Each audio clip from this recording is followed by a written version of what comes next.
चलिए आज की क्लास में हम लोग जो है प्रैक्टिस सेट के जो लास्ट के 40 क्वेश्चंस हैं, बचे थे कल 20 क्वेश्चन तक किया गया था 1 to 20। आज उसके आगे 21 से 40 तक हम लोग चलते हैं। देखा जाए, पहला क्वेश्चन है the basicity of orthophosphoric acid. Orthophosphoric acid की बेसिसिटी क्या है? देखिए, बेसिसिटी क्या होती है? किसी एसिड मॉलिक्यूल द्वारा जितने प्रोटॉन दिए जाते हैं या एसिड का एक मॉलिक्यूल जितने OH आयन को न्यूट्रलाइज करता है, OH आयन से रिएक्ट करता है, वही उसकी बेसिसिटी कहलाती है। ठीक है ना? तो हम लोग देखते हैं बेसिसिटी क्या है।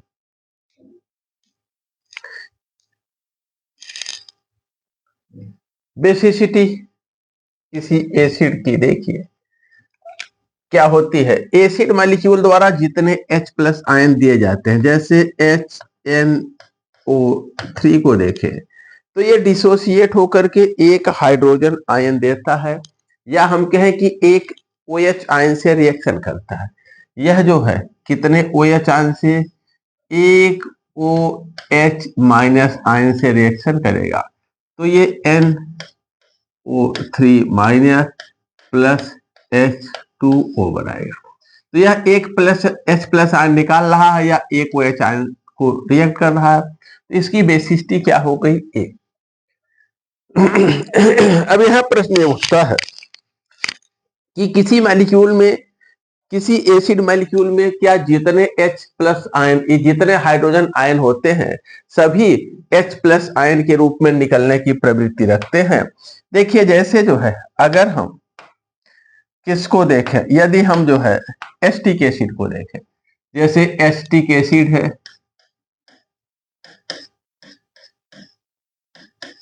ये, तो यहां पर जो H आयन ऑक्सीजन पे जुड़ा है, यानी अधिक इलेक्ट्रोनेगेटिव आइटम पर जुड़ा होता है, जैसे ऑक्सीजन पे जुड़ा हो, फ्लोरीन पे जुड़ा हो, उसकी H+ आयन के रूप में निकलने की प्रवृत्ति होती है। लेकिन जो कम इलेक्ट्रोनेगेटिव आइटम पर जुड़ा होता है, जैसे कार्बन पे जुड़ा हो, नाइट्रोजन पे जुड़ा हो, तो उनकी H+ आयन के रूप में निकलने की टेंडेंसी कम होती है। तो यहाँ केवल यही H+ आयन के रूप में निकलेगा, ये नहीं निकलेंगे। बेसिसिटी केवल एक होगी। अब हम देखें ऑर्थोफॉस्फोरिक एसिड। ऑर्थोफॉस्फोरिक एसिड देखिए, टीजीटी का सवाल भी रहा है पिछले सालों में। H3PO4 ये होता है ऑर्थोफॉस्फोरिक एसिड। यदि हम इसका स्ट्रक्चर देखें तो इसमें जो है तीनों के तीनों ऑक्सीजन पर एक एक हाइड्रोजन जुड़ा होता है।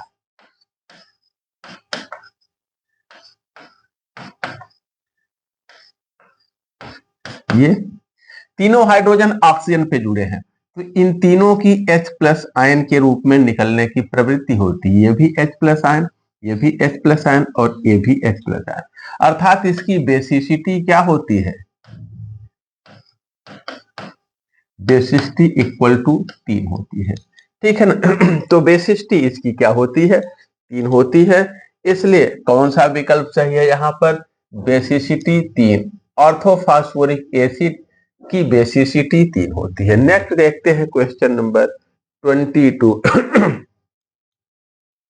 क्वेश्चन नंबर 22 क्या है? देखिए, इसमें है the more activeness of fluorine is due to.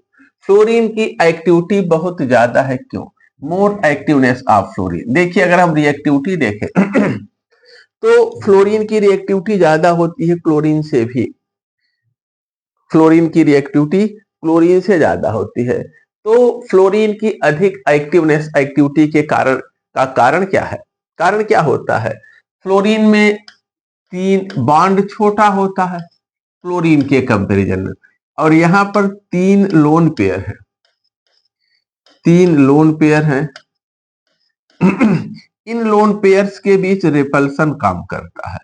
ठीक है, और इसी रिपल्सन की वजह से ये बॉन्ड वीक हो जाता है, इसकी डिसोसिएशन एनर्जी कम होती है। और इसलिए ये सरलता से टूट करके रिएक्शन करता है। तो fluorine fluorine bond has less energy, इसकी रिएक्टिविटी का कारण क्या है? फ्लोरीन फ्लोरीन बॉन्ड की लेस रिएक्टिविटी के कारण ही, लेस एनर्जी के कारण ही ये बॉन्ड सरलता से टूटता है और रिएक्टिविटी फ्लोरीन की या फ्लोरीन की एक्टिविटी ज्यादा होती है। नेक्स्ट आते हैं क्वेश्चन नंबर 22 पर 23। क्वेश्चन नंबर 23 देखिए क्या है। इसमें पूछा गया है कि कौन सा प्रोडक्ट मेन, मुख्य रूप से कौन सा प्रोडक्ट हमें मिलेगा। यहां पर ध्यान दें कि ये SN1 रिएक्शन कही गई है। इसमें रिएक्शन कैसा दिया है? SN1 रिएक्शन है और इसमें जो है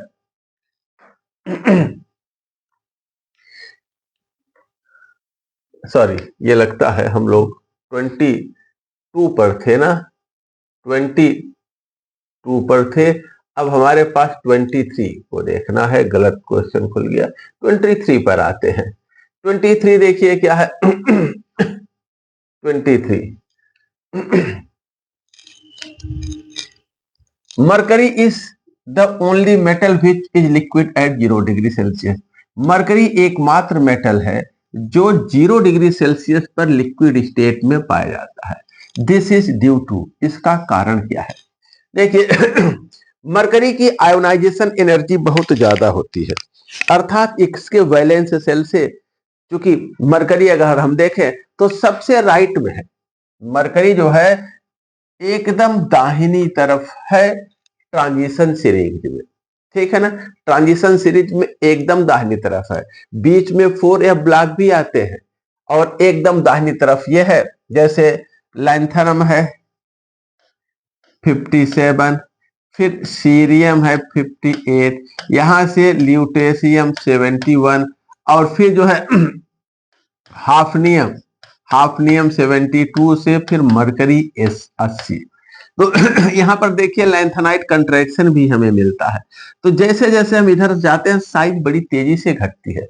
स्मॉल साइज के कारण, साइज स्मॉल होती है, इफेक्टिव न्यूक्लियर चार्ज ज्यादा होता है f ऑर्बिटल्स की पुअर शील्डिंग के कारण, जिसकी वजह से इसकी आयोनाइजेशन एनर्जी बहुत ज्यादा होती है। आयोनाइजेशन एनर्जी ज्यादा का मतलब कि इलेक्ट्रॉन, मेटल के वैलेंस सेल से इलेक्ट्रॉन का निकलना थोड़ा सा डिफिकल्ट होता है, और जब इलेक्ट्रॉन डिफिकल्टी से निकलेगा, किसी भी एटम के वैलेंस सेल से इलेक्ट्रॉन जितनी मुश्किल से निकलता है उतना मुश्किल होता है उसका मेटेलिक बॉन्ड में इन्वॉल्व होना। तो आयोनाइजेशन एनर्जी हाई है, जिसकी वजह से वीक मेटेलिक बॉन्ड ये बनाता है।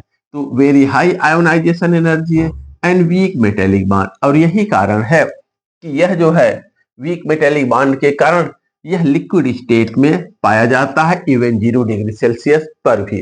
तो पहला ही विकल्प सही है, हाई आयोनाइजेशन एनर्जी है और वीक मेटेलिक बॉन्ड है। दूसरा देखते हैं क्वेश्चन नंबर 24। 24 देखिए क्या है। The number of unpaired electron in the complex, ये कॉम्प्लेक्स है, इसमें अनपेयर्ड इलेक्ट्रॉन, इसमें कोबाल्ट का ऑक्सीडेशन स्टेट निकाला जाए COF6, इस पे 3 नेगेटिव चार्ज है, तो कोबाल्ट का ऑक्सीडेशन स्टेट यहां पर क्या आ जाएगा? सो कोबाल्ट का सपोज कर लें X और प्लस, फ्लोरीन 6 है तो इसका -6, हर फ्लोरीन का -1 इक्वल टू -3, इस पे जो रिजल्टेंट चार्ज है तो X इक्वल टू +3 आ जाएगा, यानी कोबाल्ट पर +3 चार्ज है, कोबाल्ट का ऑक्सीडेशन स्टेट +3 है। तो इसमें देखिए कितने अनपेयर्ड इलेक्ट्रॉन हो गए। कोबाल्ट का 28 एटॉमिक नंबर होता है, इसमें 3d7 और 4s2 होता है, इसके वैलेंस सेल का इलेक्ट्रॉनिक कॉन्फ़िगरेशन। और जब ये +3 स्टेट में आएगा, +3 तो 2 इलेक्ट्रॉन यहां से निकलेगा और 1 इलेक्ट्रॉन यहां से निकल जाएगा, तो बचेगा 3d में 6। अब 3d में 6 है तो कितने अनपेयर्ड इलेक्ट्रॉन होंगे? 1 2 3 4 5 6, अर्थात ये 4 अनपेयर्ड इलेक्ट्रॉन होंगे। अनपेयर्ड इलेक्ट्रॉनों की संख्या यहां पर क्या होगी? 4। ठीक है, अयुग्मित इलेक्ट्रॉन हमें पूछा गया है, अयुग्मित इलेक्ट्रॉनों की संख्या 4 होगी। ठीक है,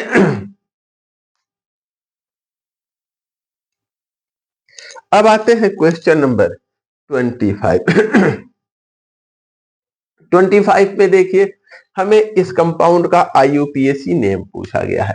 अब इसमें देखिए ये एक साइक्लिक कंपाउंड है साइक्लोप्रोपेन, और उस पर ये एमाइड ग्रुप जुड़ा है, एमाइड जुड़ा है, अर्थात ये जो एमाइड का कार्बन है वो साइक्लोप्रोपेन का पार्ट नहीं है, इसके बाहर है।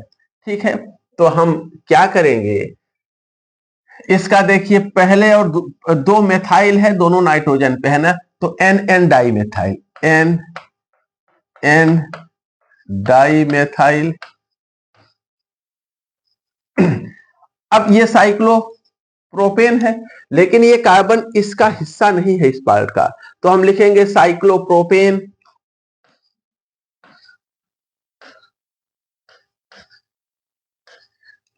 और उसके बाद कार्बोक्सामाइड, साइक्लोप्रोपेन कार्बोक्सा,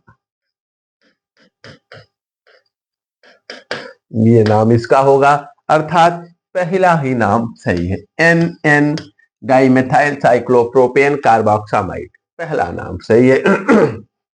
नेक्स्ट देखते हैं question number 26। Mesomeric effect involve delocalization of, mesomeric effect में किसका डिलोकलाइजेशन होता है, जो नॉन बॉन्डेड इलेक्ट्रॉन पेयर हैं, अर्थात पाई इलेक्ट्रॉन्स का, मेजोमेरिक इफेक्ट में पाई इलेक्ट्रॉन का। ठीक है, इंडक्टिव इफेक्ट में सिग्मा इलेक्ट्रॉन का, रिजोनेंस या मेजोमेरिक इफेक्ट में पाई और या फिर पी इलेक्ट्रॉन का कॉन्जुगेटेड सिस्टम में डिलोकलाइजेशन होता है। अगला देखते हैं क्वेश्चन नंबर 27। क्वेश्चन नंबर 27 देखिए क्या है। इसमें भी IUPAC नेम पूछा गया है। तो यहां पर देखिए एक OH है ना, नंबरिंग हम उस साइड से करेंगे जिधर से OH नजदीक हो, 1 2 3 4, तो दूसरे OH है, तीसरे पे मेथाइल, तो 3 मेथाइल और ब्यूटेन टू ऑल, ब्यूटेन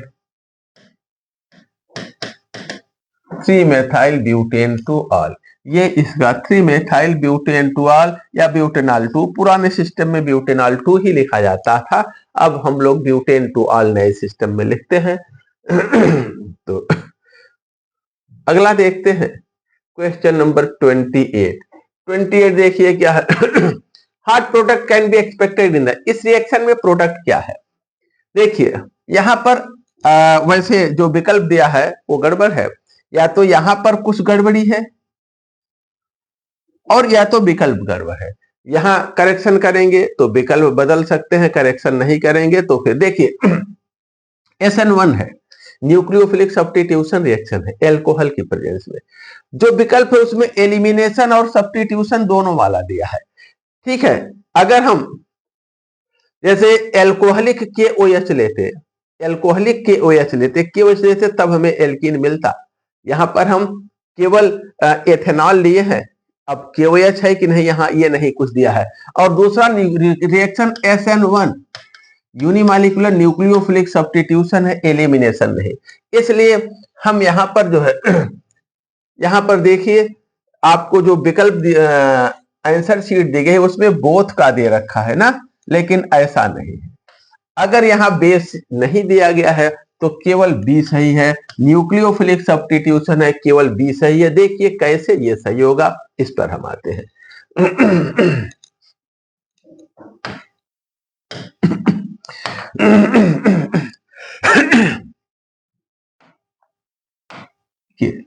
यहां पर एक तो CH3 CH3 CH3 CH2Br है ना।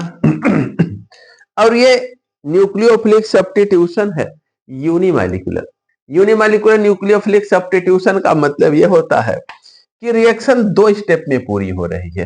प्रोसेस कैसा है, SN1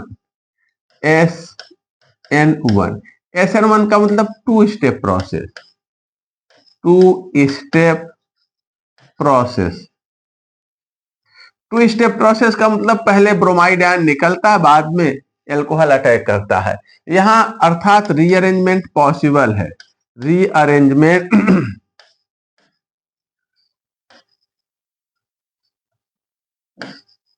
इज पॉसिबल, रीअरेंजमेंट यहां पर संभव है। तो देखिए क्या हुआ पहले स्टेप में ब्रोमीन निकलेगा,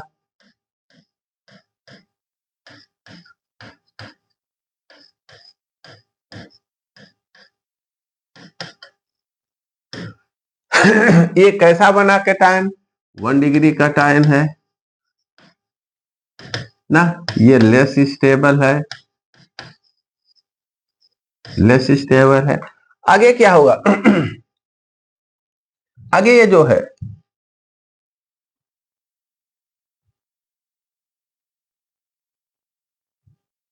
आगे ये अब देखिए अगर ये मेथाइल यहां से यहां चला जाए तो 1 डिग्री कैटायन किस में बदल जाएगा, 3 डिग्री में। और अगर 1 डिग्री कैटायन 3 डिग्री में बदल गया तो स्टेबिलिटी क्या हो जाएगी, बढ़ जाएगी। देखिए अब आगे क्या होता है, यहाँ पर 1,2 मेथाइल शिफ्ट है और ये 1 डिग्री कैटायन जो है 3 डिग्री कैटायन में,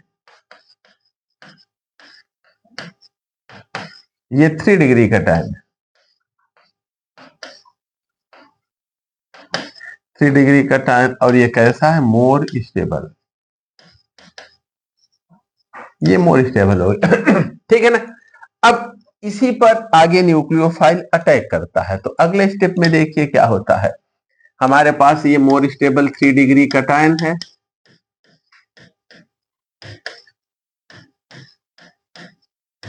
ठीक है, और ये fast attack,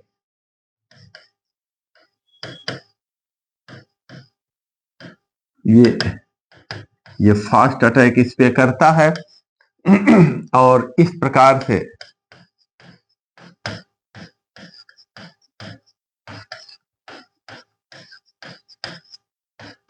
OCH2CH3 plus H plus बाहर निकल जाता है ब्रोमाइड आयन के साथ HBr। तो ये मेन प्रोडक्ट मिलता है। एलिमिनेशन की बात यहां नहीं है, एलिमिनेशन एल्कलाइन के OH के साथ होता है, मीडियम एल्कलाइन भी के OH है, ऐसा भी नहीं कुछ कहा गया है। तो यहां पर देखिए जो विकल्प है ये सही है जब तक आप रिएक्शन में कुछ रिएजेंट और नहीं रखते हैं, ठीक है। अब अगला आते हैं क्वेश्चन नंबर 29 क्वेश्चन 29 देखिए हाँ क्वेश्चन 29 एक्वस के OH, ठीक है ना, रिएक्शन जो है SN2 है, ये SN2 थोड़ा सा बाइमॉलिक्यूलर न्यूक्लियोफिलिक रिएक्शन है एक्वस के OH में। अब यहां पर देखिए 1 स्टेप का प्रोसेस है ना, 1 step process, SN2 1 step process होता है, 1 स्टेप प्रोसेस। यहां रीअरेंजमेंट संभव नहीं होता, लेकिन कंप्लीट इन्वर्जन होता है कॉन्फ़िगरेशन का। 1 स्टेप है तो complete inversion of configuration,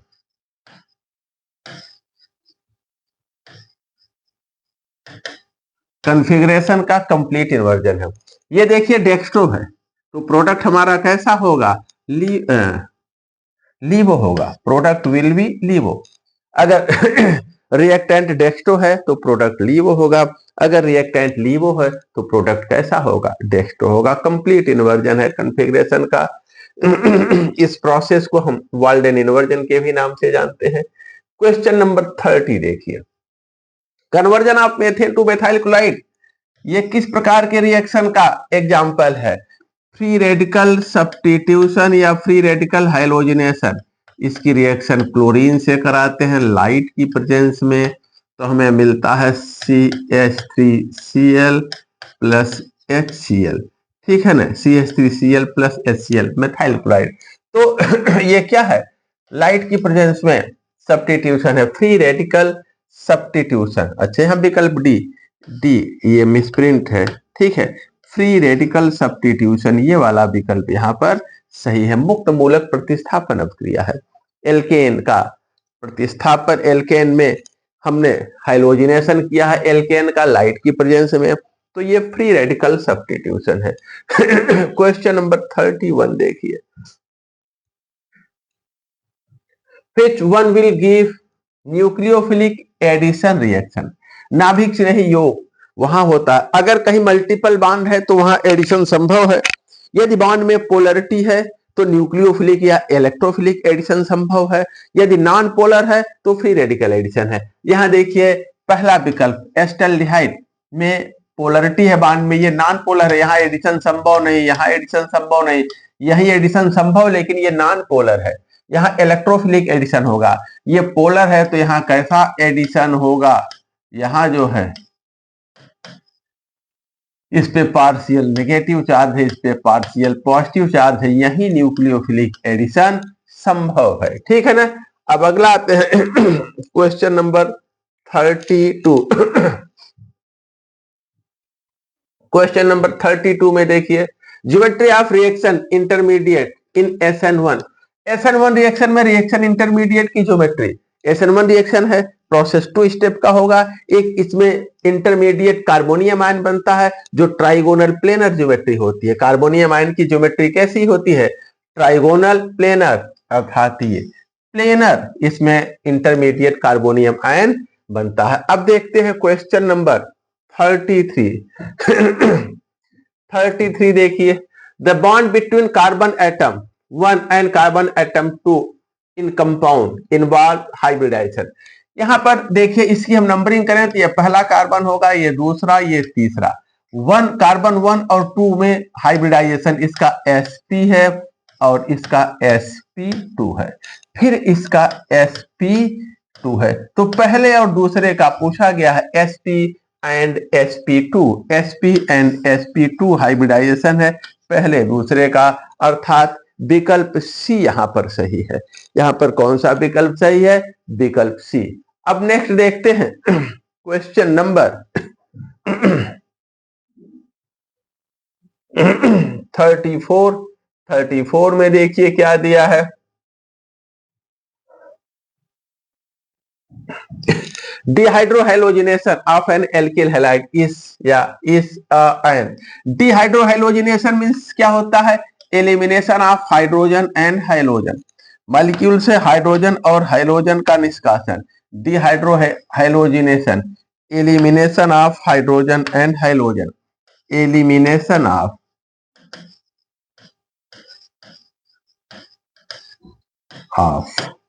halogen and hydrogen, halogen और हाइड्रोजन का एलिमिनेशन।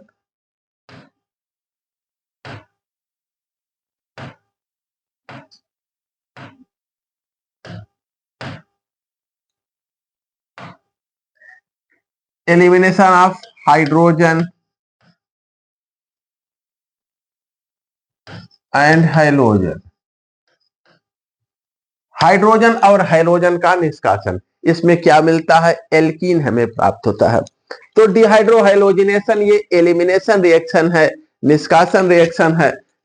तो इसमें कौन सा विकल्प सही होगा, एलिमिनेशन रिएक्शन, विकल्प 2 एलिमिनेशन रिएक्शन। ठीक है ना, ध्यान देंगे डिहाइड्रोहाइलोजिनेशन जो है एलिमिनेशन रिएक्शन होता है। अब आते हैं क्वेश्चन नंबर, ध्यान देंगे एलिमिनेशन रिएक्शन। अब आते हैं क्वेश्चन नंबर 35 पर।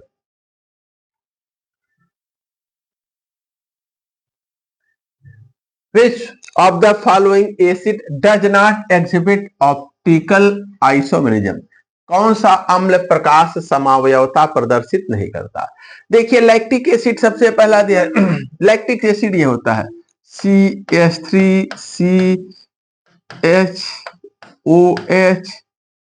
COOH, CH3CHOS जिस पे एक कायरल कार्बन है, ये ऑप्टिकल एक्टिविटी प्रदर्शित करेगा। टार्ट्रिक एसिड में देखिए 2 कायरल कार्बन होते हैं, tartaric acid COOH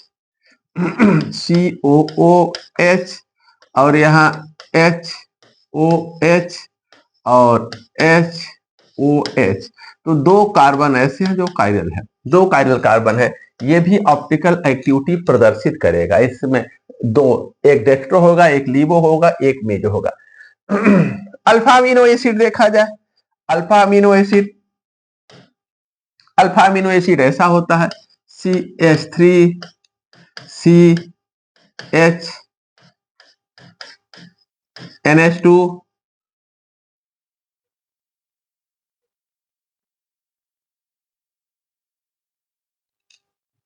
COOH।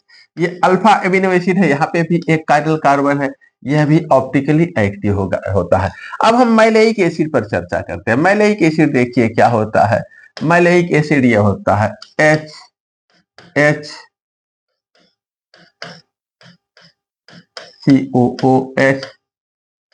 COOH। इस पर देखिए कहीं कोई काइरल कार्बन नहीं है, ये प्लेनर है।